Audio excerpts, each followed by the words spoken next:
Hello everybody and welcome back to another episode.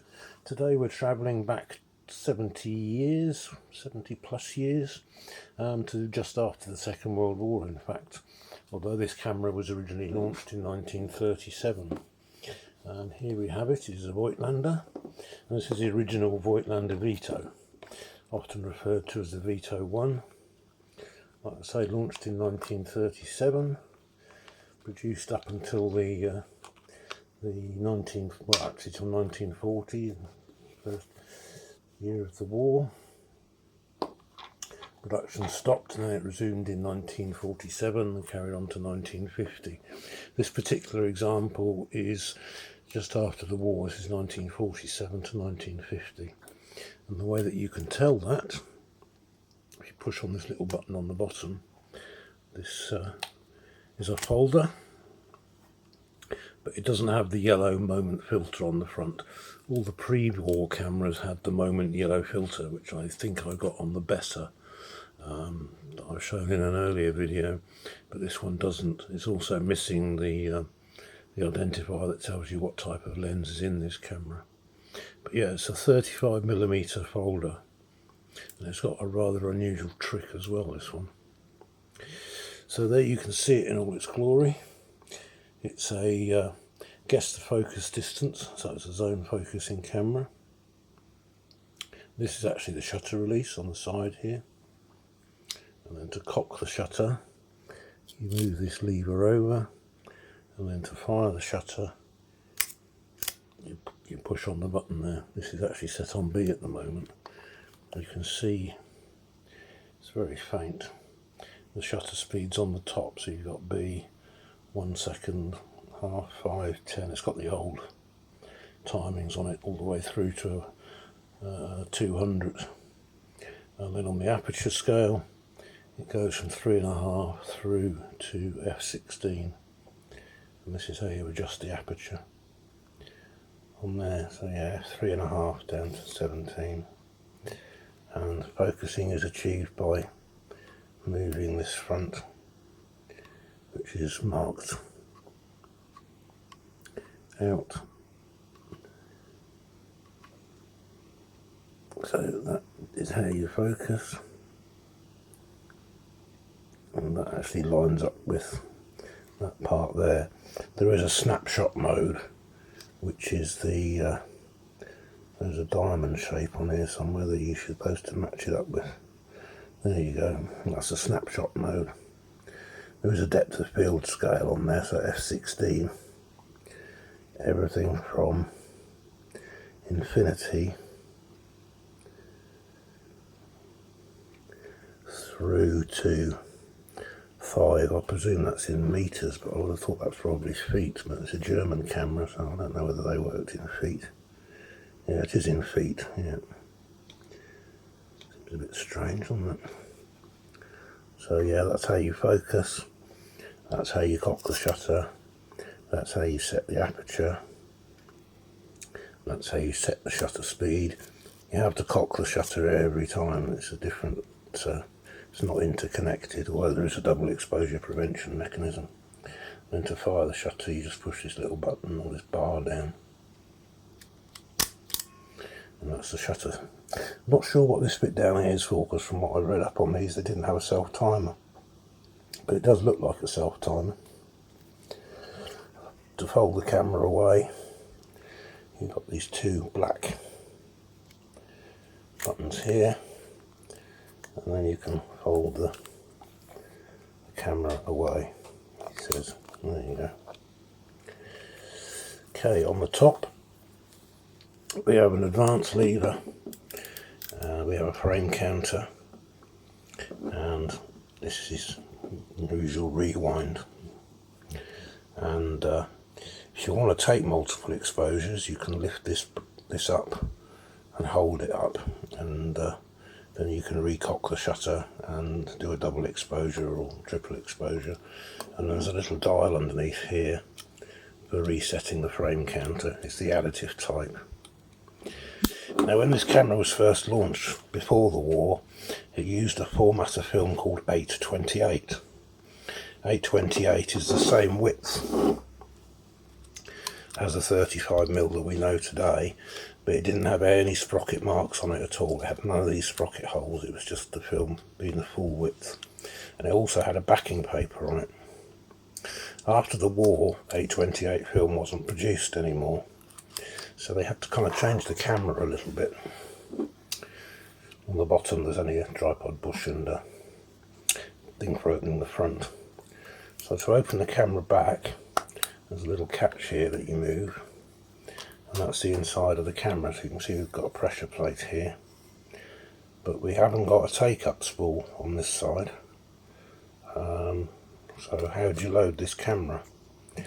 Well, this is the ingenious part about this. It's quite well thought out, really. So you've got your film. This is just some test HP5 in one of my loadable cassettes. So that would sit in that side as normal. And as you can see,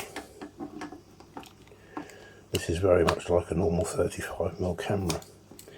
But you'll notice that there's no sprocket drive.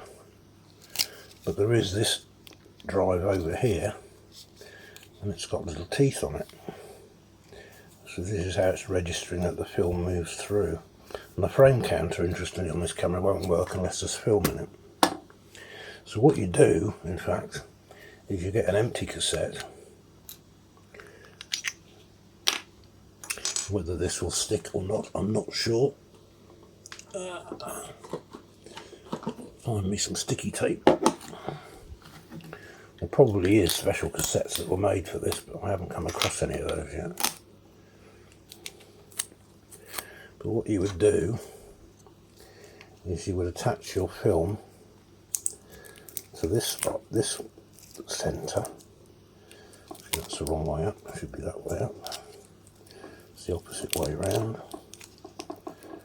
And you attach that to there.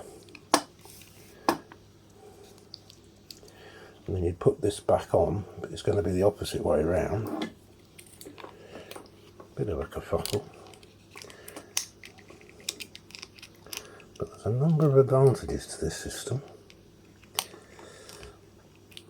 Easy loading not being one of them. And then this goes back on at the end. And this actually sits in this side. So as you can see, there's enough room in there to get that in, and this drive will engage down through there and will pull the film across. So as always, we'll tighten that one up and see if it actually works. Now the obvious advantage of this sort of system is if you happen to open the camera back, you're not going to fog all the pictures that you've taken. Didn't tape that on there particularly well. The other advantage is, of course, you can change film mid-roll. If you've been shooting one ISO of film or ASA of film, you can just open the back, you can cut it out, so there's the pictures you've already taken. You can put a different roll of film in, so you can change the films mid-roll. Or after the length of time, say you've taken some pictures that you really want to develop right at this instant, you can then take them. So what we do now is we wind this on until we get to where it says F in the viewfinder window. This is probably all this film because it's not a particularly long film to start with.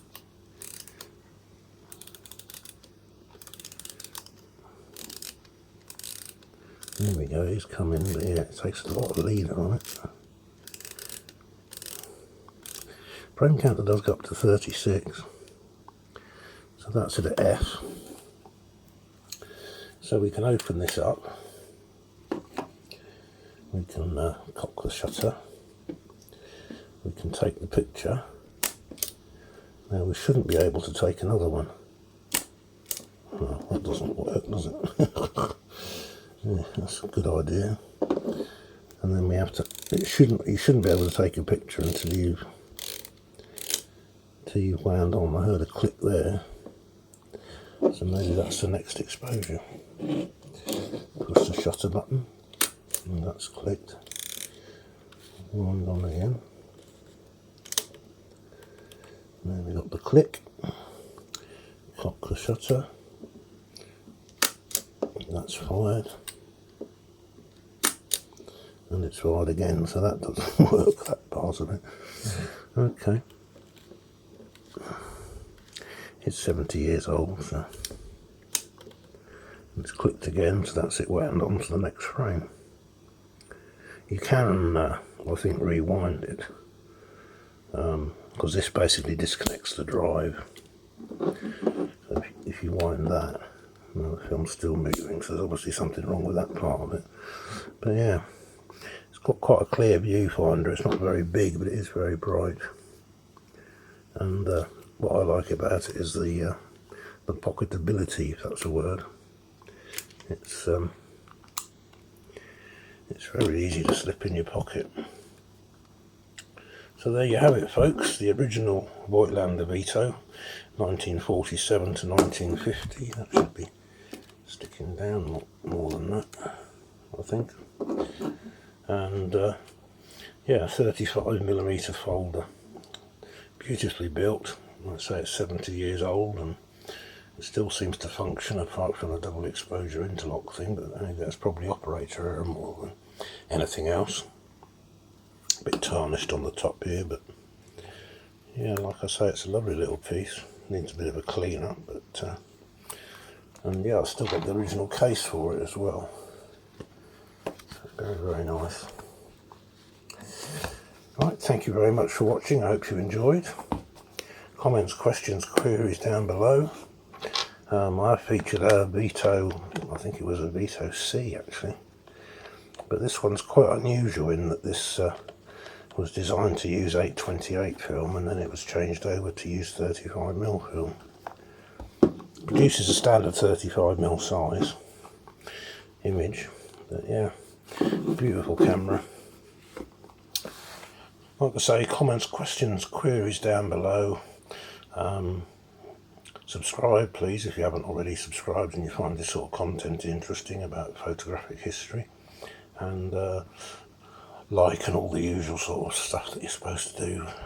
Keep the YouTube algorithm happy, and I look forward to seeing you in the next one.